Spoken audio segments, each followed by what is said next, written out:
أعوذ بالله من الشيطان الرجيم. بسم الله الرحمن الرحيم. الحمد لله رب العالمين، والصلاة والسلام على سيدنا محمد وآله الطيبين الطاهرين المعصومين. أما بعد، ولا بد للقسم من جواب أو جزاء، وهي جملة تسمى مقسما عليها، فإن كانت موجبة يجب دخول اللام في الاسمية والفعلية، نحو والله لزيد قائم، والله لأفعلن كذا. بحث کو تسلسل دیتے ہوئے انشاءاللہ آج ہم حروف جارہ کی بحث کو تمام کر دیں گے. حروف جارہ ہم نے کہا کہ مصنف حروف جارہ میں سے وہ حروف کہ جن سے قسم کھائی جاتی ہے ان کو بیان کر رہے تھے.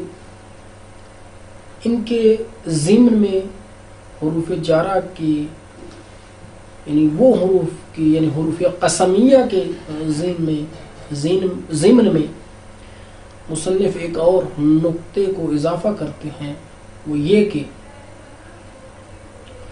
قسم کے لیے جواب یا جزا کی ضرورت ہوتی ہے. ضروری ہے کہ قسم کے لیے ایک جملہ ہو جو اس کے لیے جواب ہو یا اس کی جزا ہو، اور اس جملے کا نام مقسم علیہ رکھا جاتا ہے. مقسم علیہ، مقسم باب افعال سے اس میں مفعول کا صیغہ ہے. علیہ یعنی وہ جس پر قسم اٹھائی جاتی ہے.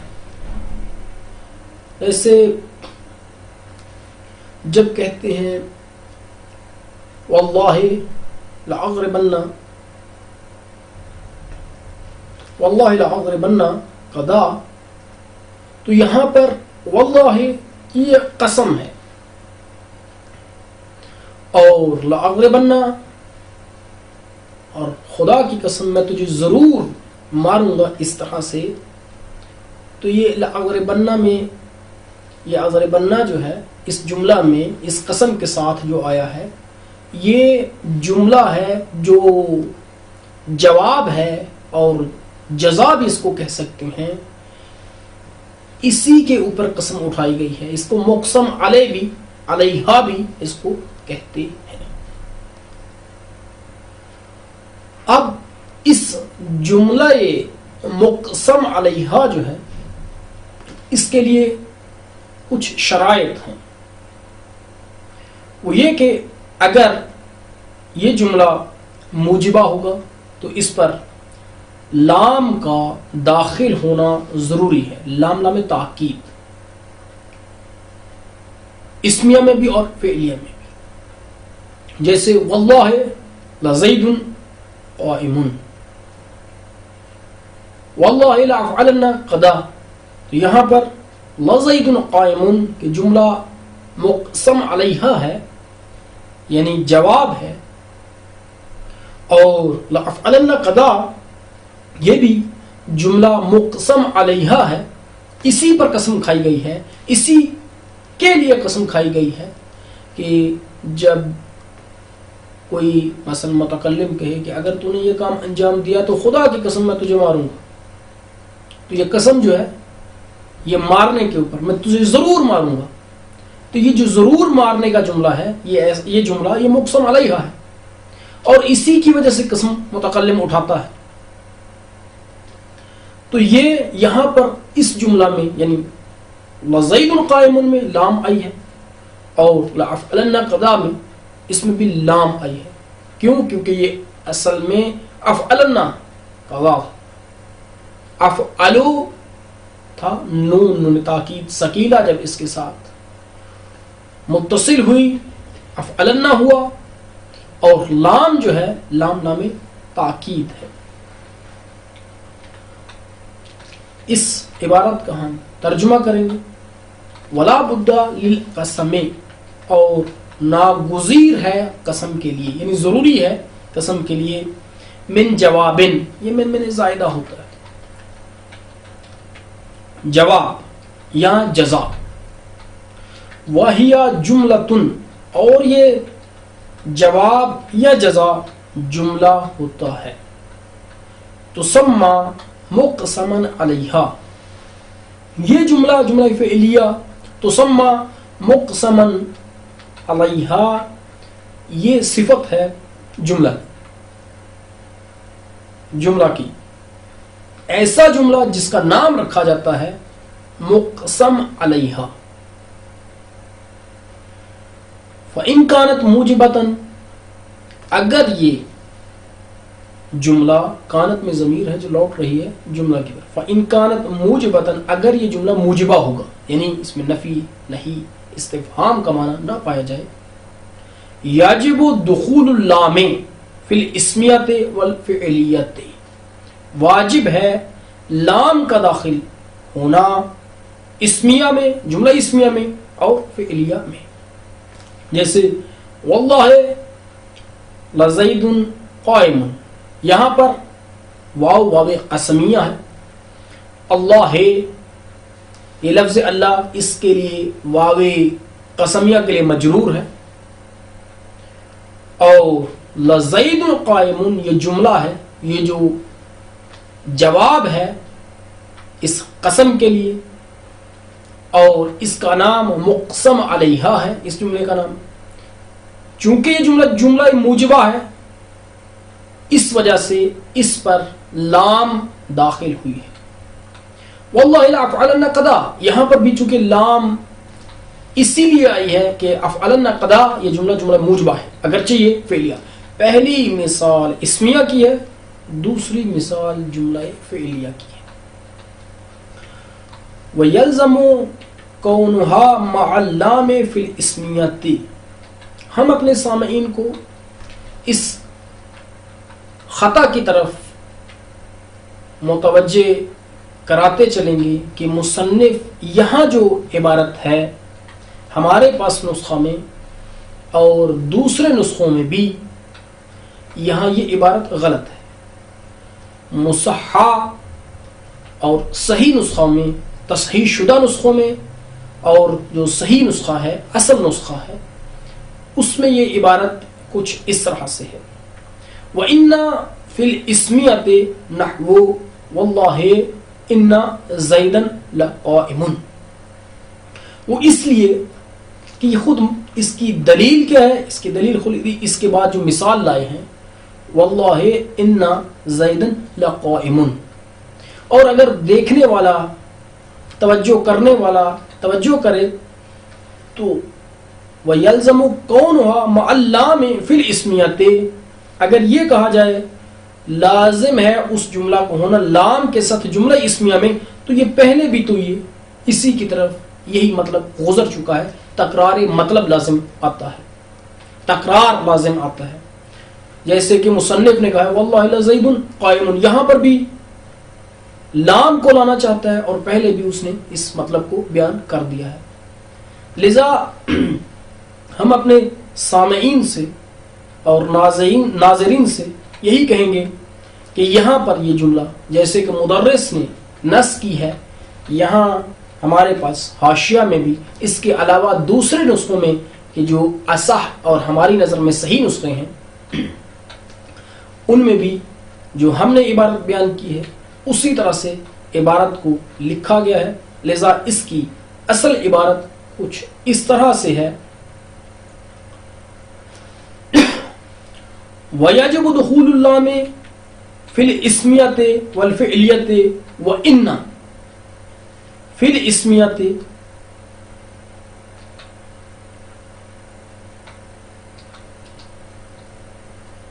وَإِنَّ فِي الْإِسْمِيَّةِ نَحْوُ وَاللَّهِ إِنَّ زَيْدًا لَقَائِمٌ،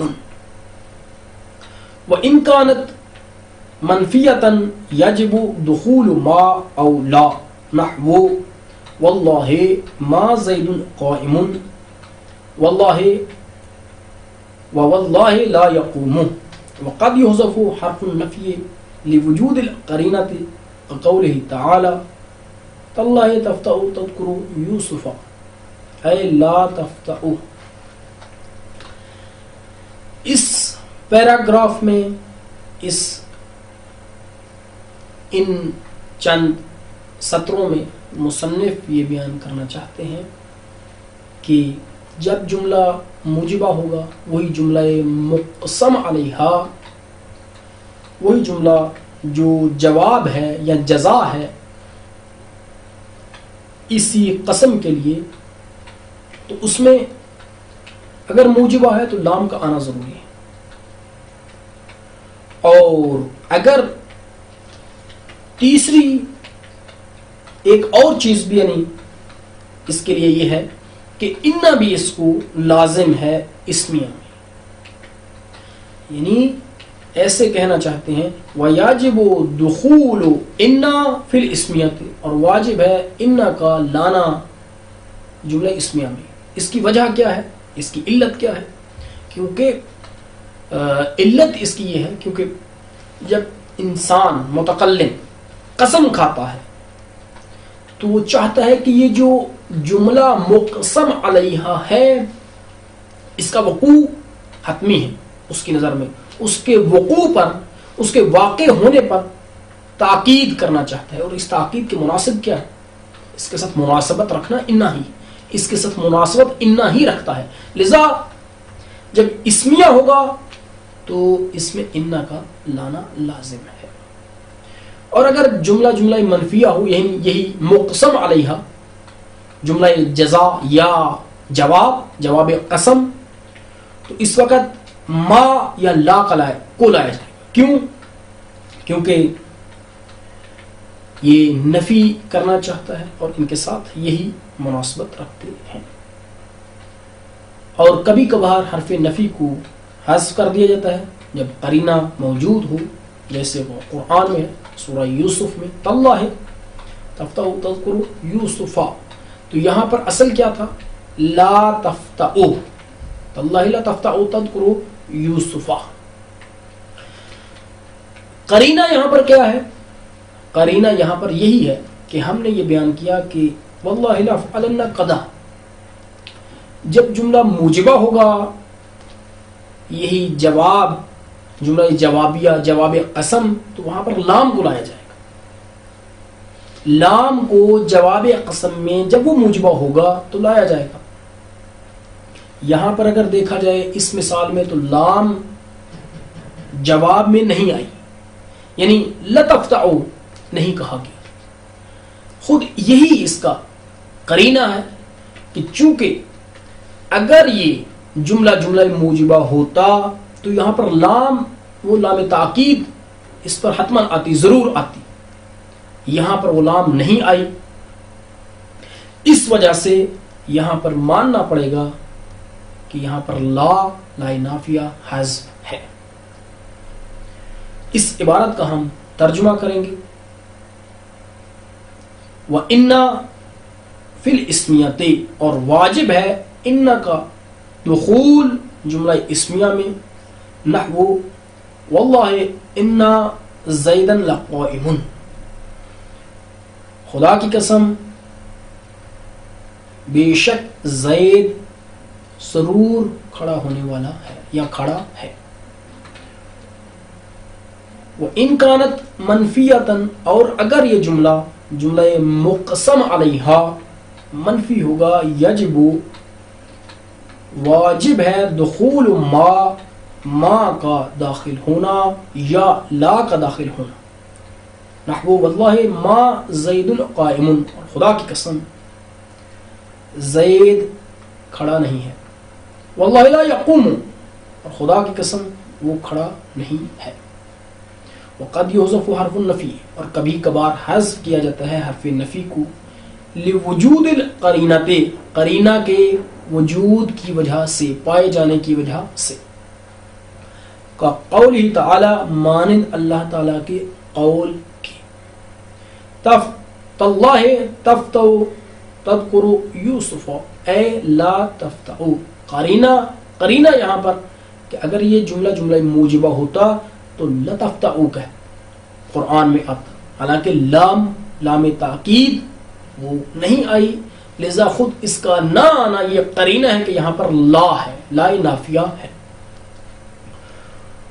وَعَلَمْ أَنَّهُ قَدْ يُحْذَفُ جواب القسم ان تقدم ما يدل علیہ نحو زید قائم واللہ او توسط بینہ نحو زید واللہ قائم۔ یہاں پر ایک نوٹ، ایک تذکر مصنف بیان فرماتے ہیں، اور اس قسم، حروف قسم اور جملہ مقسم علیہ کی بحث کو یہاں پر تمام کر دیں گے۔ وہ یہ کہ کبھی کبھار جملہ جواب قسم کو حذف کر دیا جاتا ہے۔ کوئی قرینہ، آیا یہاں پر قرینہ کی ضرورت ہے یا نہیں؟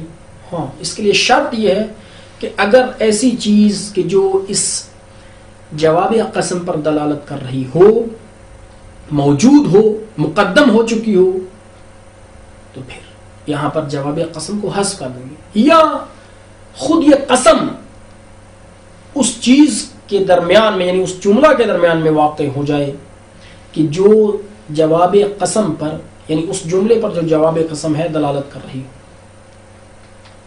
یعنی آسان ہے، مطلب آسان ہے، قسم مؤخر ہو اس جملہ سے کہ جو جواب قسم پر دلالت کرتا ہے، یا قسم درمیان میں آ جائے، تو خود یہ وجود اس جملے کا اسی چیز پر دلالت کرتا ہے کہ یہاں پر ایک جواب قسم کو حذف کیا ہے، اور یہی کافی ہے۔ وَعَلَمْ أَنَّهُ، اور تو جان، أَنَّهُ شان یہ کہ قد یحذف، کبھی حذف کیا جاتا ہے، جواب القسم، جواب قسم کو حذف کیا جاتا ہے، ان تقدم، اگر مقدم ہو، ما فاعل ہے یہ تقدمہ کا، یدل علیہ ایسی چیز جو دلالت کر رہی ہے علیہ اس جواب قسم پر، نحو زید قائم واللہ، کہ یہ جملہ واللہ یعنی زید قائم یہ خود اس جواب قسم پر دلالت کر رہا ہے، لذا یہاں پر اس جواب قسم کو حذف کر دیا گیا ہے اسی کے قرینہ کی وجہ سے۔ او توسط بینہ، یا قسم وسط میں ہو، بینہ اس چیز کے جو دلالت کر رہی ہے اسی جواب قسم پر، زید واللہ قائم۔ وعن للمجاوزت کا رمیت السہم عن القوس، ان حروف مشبہ بالفعل میں سے مجاوزت کے لیے، مجاوزت کیا ہے؟ مجاوزت اپنے مجرور سے کسی چیز کو دور کرنا۔ جب ہم کہیں گے رمیت السہم عن القوس کہ میں نے تیر کو کمان سے پھینک دیا، تو قوس وہی کمان ہے، اس کا مطلب یہ ہے کہ یہ ان جو ہے اس معنی کو بیان کر رہا ہے کہ سہم وہ یعنی تیر قوس سے، وہ مجرور سے دور ہو گیا ہے، اور اسی معنی کو کہ جو مجاوزت کا معنی ہے اسی کو ان بیان کرتا ہے کہ میرے مجرور سے کوئی چیز دور ہو گئی ہے۔ وعن للمجاوزت، اور ان تجاوز، مجاوزت یعنی وہی تجاوز کرنا، دور ہو جانا، گزر جانا، مجاوزت کے لیے کہ رمیت السہم عن القوس، میں نے پھینکا تیر کمان سے۔ وعلا للاستعلاء نحو زید علی السطح، وقد يكون عن وعلى اسمين اذا دخل عليهما من، فيكون عن بمعنى الجانب، تقول جلست من عن يمينه، ويكون على بمعنى فوق، بمعنى فوق، نحو نزلت من على الفرس۔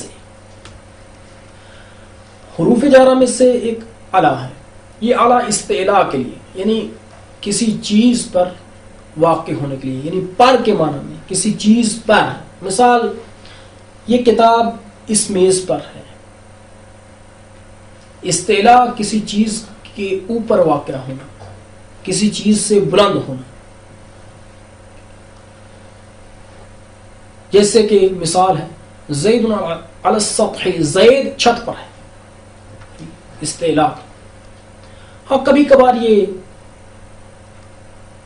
علی ان کے معنی میں، کبھی کبھار یہ ان اور علی دونوں اسم ہوتے ہیں، اور اس وقت اس پر ان دونوں پر من داخل ہوگا. اور ان جو ہے، جب ان اسم ہوگا تو یہ جانب کے معنی میں ہوگا، اور جب علی اسم ہوگا یہ فوق کے معنی میں ہوگا. ترجمے سے یہ بات واضح ہو جائے گی. وہ علی للاستعلاء، اور علی استعلاء کے لیے ہے. نحو زید علی السطح، زید چھت پر ہے. وقد یکون ان و علی، اور کبھی ہوتا ہے ان اور علی، یعنی ہوتے ہیں ان اور علی اسمین، دو اسم، یعنی دونوں اسم ہوتے ہیں. کب؟ اذا داخل علیہما من، جب داخل ہوگا علیہما ان دونوں پر من. فیکون ان بمعنی الجانب، پس ہوتا ہے ان جانب کے معنی میں. تقول، تو کہے گا جلستو من عن یمینہ، میں بیٹھا اس کے دائیں جانب میں. وَيَكُونُ عَلَى بِمَعْنَى فوق، اور ہوگا علی فوق کے معنی میں. نحو نزلت من علی الفرس، میں اترا گھوڑے کے اوپر سے، گھوڑے پر سے. والکاف للتشبیہ، نحو زید کعمر وزائدۃ، كقوله تعالى ليس كمثله شيء. وقد يكون اسما كقول الشاعر يضحكنا عن كالبرد المنهم تحت غراغيف الأنوف الشم. کاف جو ہے یہ تشبیہ کے لیے آتا ہے جب ہم کسی چیز کو کسی چیز کے ساتھ، یعنی ایک چیز کو دوسری چیز کے ساتھ شباہت دیں. جیسے کہ زید مانند عمر کے، شجاعت میں ہے، بزدلی میں ہے. جس طرح سے بھی ہم نے یہ زید کو عمر کے ساتھ تشبیہ دی ہے، شباہت دی ہے.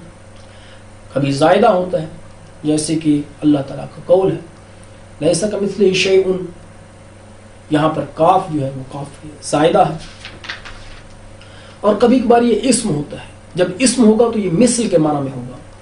جیسے کہ یضحکنا عن کالبرد، ان کا دخول یہ کاف پر اس چیز کی دلیل ہے کہ یہاں پر یہ کاف اسم ہے، کیونکہ حروف جارہ ہمیشہ اسم پر داخل ہوتے ہیں، لذا یہاں پر یہ کاف مثل کے معنی میں ہے. لذا اصل عبارت کچھ اس طرح سے ہو جائے گی یضحکنا عن مثل البرد المنہم. ہم اس عبارت کا ترجمہ کریں گے. والکاف للتشبیہ، اور کاف تشبیہ کے لیے ہے، یعنی شباہت دینے کے لیے ہے. نحو زید کعمر، زید مانند عمر کے ہے. وزائدۃ، اور کاف زائدہ ہوتا ہے مانند اللہ تعالیٰ کے قول کے، قولہ تعالی لیس کمثلہ شیء، نہیں ہے اس کی مثل شیء. وقد یکون اسما، اور کبھی کبھار یہ کاف اسم ہوتا ہے. قول الشاعر، مانند شاعر کے قول کے، یضحکنا عن کالبرد المنہم. یضحکنا وہ ہنسی، یعنی وہ عورتیں ہنسی، عن کالبرد المنہم، ان دانتوں سے جو سفیدی میں مانند اولے کے ہیں، یعنی ان کی سفیدی اولوں کی مانند ہے. یعنی وہ عورتیں ہنستی ہیں یا وہ ہنسی جن کے ان دانتوں سے جو نظافت میں اولوں کی مانند ہیں، سفیدی میں اولوں کی مانند ہیں. ومنذ لابتداء الزمان في الماضي كما تقول في شعبان ما رأيته مذ رجب وللظرفیت فی الحاضر نحو ما رأیتہ مذ شہرنا ومذ یومنا ای فی شہرنا وفی یومنا. موضوع اور منزو اگر ماضی کے لیے ہو، ماضی بإن معنی کہ اگر آپ ماضی کے لیے کہیں گے ان کو تو وہاں پر ابتدائے زمانی کے لیے آتے ہیں. مثال آپ شعبان میں، اول شعبان میں کہیں زید کے بارے میں، کہیں کبھی ما رأیتہ رجب، میں نے اسے رجب سے نہیں دیکھا، تو یہاں پر ابتدائے زمانی کے لیے آئیں گے. ان کا معنی ابتدائی زمانی یعنی میرا نہ دیکھنا ان کو، میرا دیکھنا یہ منقطع ہے کب سے؟ رجب کے شروع سے، رجب سے، ماہ رجب سے، یعنی عدم رؤیت من، میرا نہ دیکھنا ان کو یہ رجب سے ہے، تو ابتدائی زمانی کے لیے. لیکن اگر حاضر میں ہو تو پھر یہ ظرفیت کے لیے آتی ہیں، میں کا معنی وہاں پر کیا جائے گا. ومذ ومنذ لابتداء زمانے، مذ اور منذ ابتداء زمان کے لیے ہیں ماضی میں. کما تقول، جیسے کہ تو کہتا ہے، فی شعبان، شعبان میں، ماہ شعبان میں تو کہتا ہے، ما رأیتہ مذ رجب، میں نے اسے نہیں دیکھا رجب سے، ماہ رجب سے. یعنی یہاں پر ابتدائی زمانی کا معنی کیا جائے گا جو سے کا معنی ہے. ولی ظرفیت، اور ظرفیت کے لیے ہیں، اس کا عطف کریں گے ابتدائی زمان پر. مذ اور منذ، مذ و منذ للظرفیت، مذ اور منذ ظرفیت کے لیے ہیں فی الحاضر زمان حاضر میں. نحو ما رأیتہ مذ شہرنا، میں نے اسے نہیں دیکھا اپنے اس مہینے میں، ومذ یومنا، اپنے اس دن میں، یا ہمارے اس مہینے میں، ہمارے اس دن میں، ای فی شہرنا و فی یومنا، ہمارے مہینے میں اور ہمارے دن میں. وحاشا وعدا للاستثناء، یہاں پر ایک خطا ممکن ہے یہ کاتب کی طرف سے ہو. ہمارے پاس یہاں نسخہ میں 2 حروف جارہ کا ذکر ہے، حاشا وعدا نہیں، یہ 3 ہیں. صحیح نسخوں میں ان کو 3 ذکر کیا گیا ہے. خلا و حاشا و عدا للاستثناء، جیسے کہ مصنف نے یہاں پر مثالوں میں بھی 3 کی مثالیں بیان کی ہیں. نحو جاعن القوم خلا زید و حاشا زید، حاشا عمر و عدا بکر. خلا، حاشا اور عدا یہ استثناء کے لیے آتے ہیں، یعنی سوا کا معنی دیتے ہیں، سوائے کا معنی دیتے ہیں. جیسے کہ مصنف کہے یا متکلم کہے کہ آئی میرے پاس قوم زید سوا عمر کے سوا بکر کے سوا. یہاں پر ہم ایک نقطے کو اضافہ کرنا ضروری سمجھیں گے کہ یہاں پر ہم نے چونکہ خلا، حاشا اور عدا کو حروف جارہ میں سے شمار کیا ہے، تو ان کے ماں بعد جو آئے گا، یعنی ان کے بعد جو اسم آئے گا وہ مجرور ہوگا. لیکن اسی استثناء کی صورت میں چونکہ ہم بیان میں تھے، حروف جارہ کی بحث کے بیان میں تھے، لہذا ہم نے ان کے ماں بعد کو مجرور کیا. لیکن کبھی کبھار یہ تینوں فعل بھی ہوا کرتے ہیں، جیسے کہ آئندہ ممکن ہے یہ بحث آئے، تو اس وقت ان کا ماں بعد منصوب ہوگا. اگر انہیں فعل قرار دیں گے تو ان کے ماں بعد کو منصوب پڑھیں گے، اگر ان کو حروف جارہ سے قرار دیں گے تو ان کے ماں بعد جو اسم آئے گا وہ مجرور ہوگا اور یہ اسے جر دیں گے. خلا و حاشا و عدا للاستثناء، اور خلا اور حاشا اور عدا استثناء کے لیے ہیں. نحو جاءن القوم خلا زیدن، آئی میرے پاس قوم زید کی سوا عمر کے سوا اور بکر کے سوا. حاشا عمر و عدا بکر. صلی اللہ علی سیدنا محمد و آلہ الطیبین الطاہرین.